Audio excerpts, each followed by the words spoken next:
kami diterima.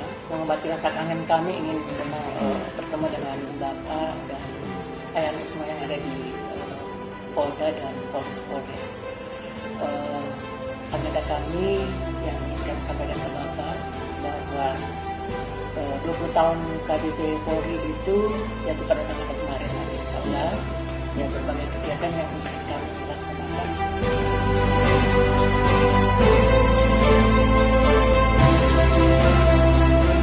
Ini kegiatannya seperti apa? Ya. Ya nanti Pak Irjen yang lapor saya. Ya. Baik, siap. Dan pasti kami mensupport lah. Siap, Kita terima kasih. support. Alhamdulillah. Dan yang paling penting lagi kalau saya keberadaan KBP 3 itu harus bisa dirasakan. Baik, siap. Dirasakan, bukan dirasakan oleh kita yang masih dinas, tidak masyarakatnya. Ya.